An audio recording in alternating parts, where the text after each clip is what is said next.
Este 10 de diciembre se conmemora la Declaración Universal de los Derechos Humanos, que en esencia proclama que todas las personas somos libres y que nuestros derechos culminan donde empiezan los de los demás. Hoy en el programa hablaremos sobre este importante tema. Soy Stephanie Morales y esto es Tus Derechos. El secreto de la paz está en el respeto de los derechos humanos, dijo alguna vez el Papa Juan Pablo II.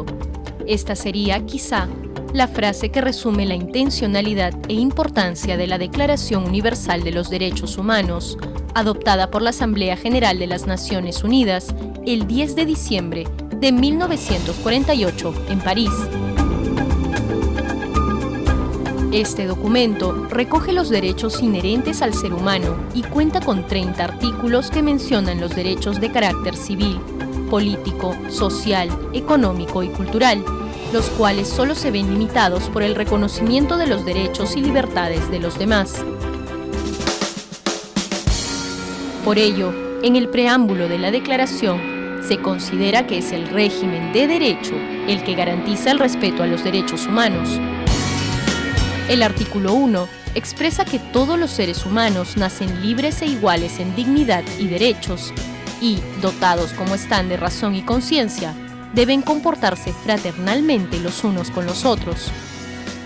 Mientras que el artículo 2 recalca que todos gozamos de los derechos y libertades de la Declaración sin distinción alguna de raza, color, sexo, idioma, religión, opinión política o de cualquier otra índole. Origen nacional o social, posición económica, nacimiento o cualquier otra condición. Hace 63 años, solo los estados gozaban de protección internacional. Es la Declaración la que marca un hito en el camino hacia el reconocimiento de la libertad y dignidad individual y de su defensa a nivel mundial.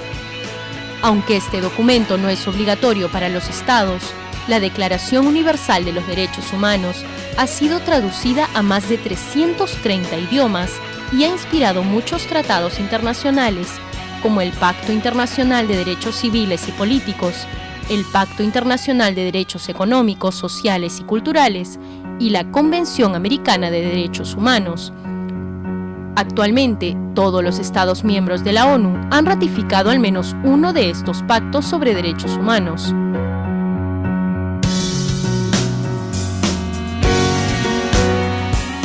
Además, los principios básicos de la Declaración forman parte de las leyes de diversos países con diferentes tradiciones culturales, jurídicas y sociales.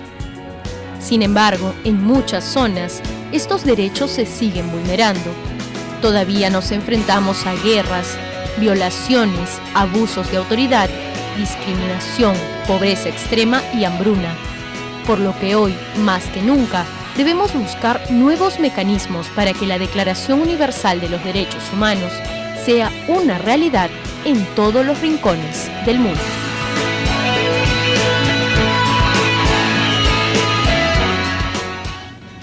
Bien amigos, ese fue nuestro informe, pero para ubicarnos mejor en el tema, estamos como todos los sábados con el doctor Francisco Morales, secretario general del Tribunal Constitucional. Buenos días, Francisco. Buenos días, Stephanie. Francisco, si bien la declaración se ha dado hace más de 60 años, ¿cuál es la importancia de la Declaración Universal de los Derechos Humanos? Mira, así como existieron momentos importantes en el mundo del constitucionalismo y de los derechos, como por ejemplo la Revolución Francesa, el año de 1948, cuando se instaura formalmente la Declaración Universal de los Derechos Humanos, este hecho implica un nuevo cambio en la humanidad. Todos los países, incluso los del bloque soviético en esa época, es decir, los países de la órbita comunista, los países árabes, los países latinoamericanos, los europeos, todos suscribieron esta declaración. ¿Eso qué quiere decir? Que el mundo entró en una nueva época.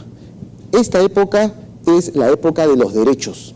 Entonces, hoy, así como se habla de la internacionalización de la economía, de la globalización, hoy por hoy los derechos humanos recorren todo el mundo y todas las sociedades deben adscribirse a sus principios. ¿Y qué mecanismos del Estado en nuestro país son los que hacen que se respeten los derechos humanos? efectivamente, tanto el Poder Judicial, el Tribunal Constitucional y la Corte Interamericana de Derechos Humanos tienen como finalidad principal garantizar la efectividad de estos derechos cuando estos son vulnerados. Gracias, Francisco, y con ustedes, amigos, nos vamos a un pequeño corte, pero regresamos con la doctora Rocío Silva Santiesteban, secretaria general de la Coordinadora Nacional de Derechos Humanos. Volvemos.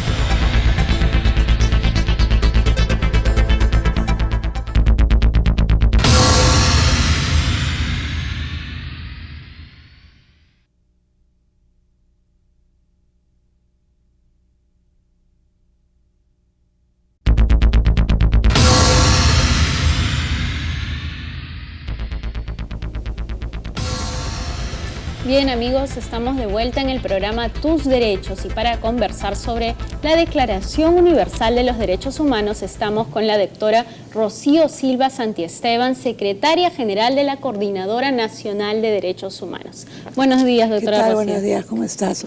Gracias por la invitación. Sí, claro. Bienvenido. Gracias por estar aquí a usted. Y para empezar, explíquenos un poco el tema de en qué contexto se da la Declaración Universal de los Derechos Humanos. Bueno, lo que sucede es que el tema de los derechos humanos no se puede, digamos, limitar solo a la declaración, ¿no? A pesar de que la declaración fue un hito importante, ¿no? Tenemos que recordar que, digamos, el tema de los derechos del hombre y del ciudadano fue fundamental para la Revolución Francesa, es decir, para instituir un Estado de Derecho a la caída del rey, ¿no? Cuando caen los reinados y los reyes en Europa, que pensaban ellos mismos que tenían, digamos, el poder dado desde Dios hacia ellos, claro, ¿no? Para ejercer como soberanos en un determinado territorio. Lo que se plantea es que los derechos no pueden venir de Dios desde arriba hacia una persona, sino del pueblo, ¿no? De lo que se llamaba en esa época el Estado llano. Entonces, en ese momento es que se da esta Declaración de los Derechos del Hombre y del Ciudadano.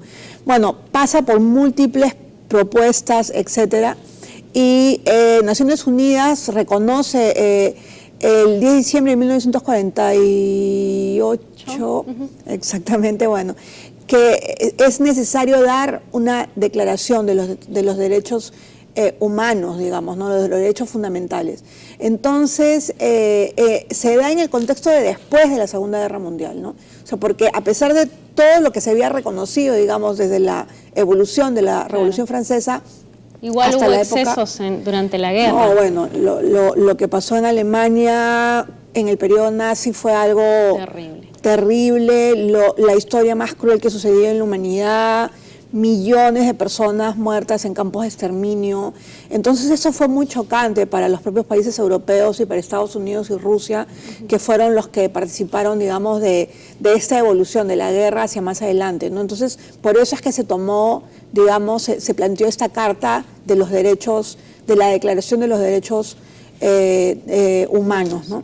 Y bueno, todos los países la han firmado y la han ratificado. Y la han ratificado, ¿no? Eso a nivel internacional, pero nosotros como país, ¿cómo estamos a nivel de derechos humanos? Bueno, ese es un tema bien complejo, ¿no? En realidad, bueno, hay una deuda, ¿no? En relación con el tema de lo que fueron los años 80 y 90, ¿no? Digamos que para algunas personas, como la Comisión de la Verdad y para algunos defensores de derechos humanos, esa etapa la llamamos la etapa del conflicto armado interno, ¿no? Claro. Entonces, durante esa etapa hubo violaciones de derechos humanos y por supuesto también violaciones comunes, en el sentido en que hubo también terrorismo, en efecto, ¿no? Pero, sin embargo, el Estado peruano también reaccionó de una manera, digamos, no prudente, negativa, muy negativa, y el planteamiento de, digamos, para tratar de controlar el terrorismo fue un planteamiento de represión sobre todo, ¿no?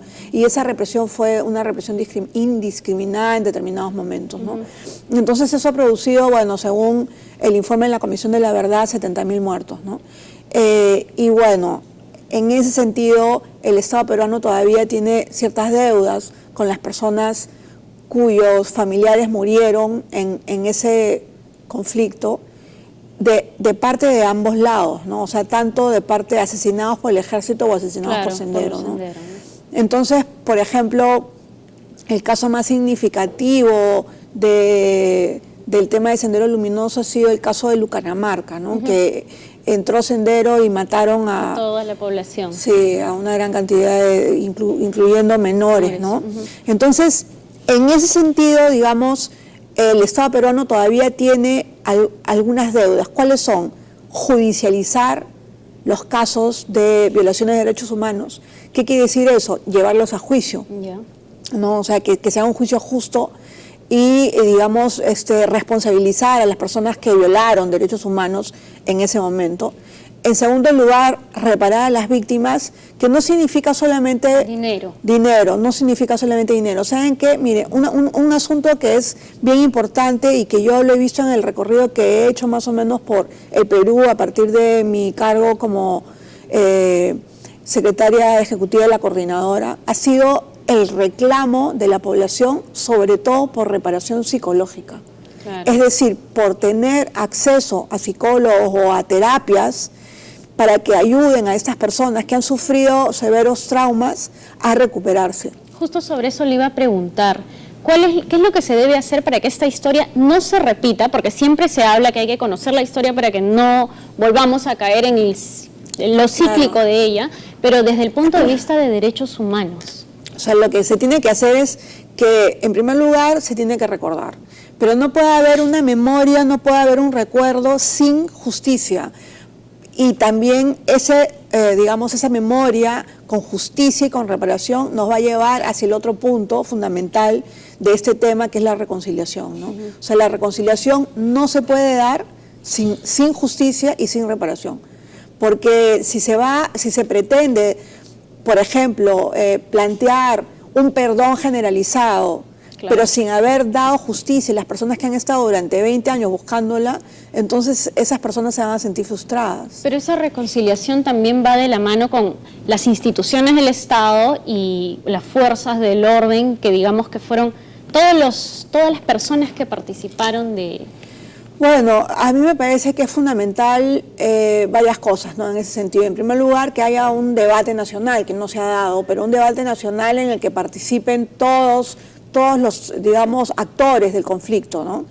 Y eso va a ser muy complejo y muy complicado, porque todos los actores del conflicto implican, digamos, demasiadas posiciones. Pero por otro lado, a mí sí me parece importante y sería bien interesante que en las escuelas oficiales de los cadetes, tanto del Ejército como de la Marina y de la Aviación, y de la policía, ¿no? Puedan llevar cursos de derechos humanos. Yo sé que se han dado cursos de derechos humanos, pero generalmente a nivel de los altos, digamos, directivos, claro, exacto, o sea, cuando ya son oficiales y pueden llevar, no sé, en la academia de guerra, en fin, pero sí, a mí me parece fundamental, así como se enseña en el colegio, algunos temas de la Constitución y derechos, se tiene que enseñar definitivamente el tema de derechos humanos, porque el tema de derechos humanos no se cierra en el post-conflicto armado. O sea, el tema de derechos humanos tiene que ver contigo, tiene que ver conmigo, tiene que ver con la posibilidad de que estemos acá hablando y diciendo esto libremente. O sea, esa es la libertad de expresión y es un derecho fundamental. Hay un derecho a la salud, a la vida, a la educación. Entonces, los derechos humanos nos pertenecen a todos. Y en ese sentido, creo que hay ya una cierta voluntad política del Ministerio de Justicia por difundir la idea de que los derechos nos pertenecen a todos. Y ¿sabes qué? Y esto lo he aprendido yo del día a día y de ver a las personas cómo reclaman sus derechos. O sea, si tú no reclamas sus derechos, es muy difícil que las demás personas te los respeten, perciban, claro. Entonces eso yo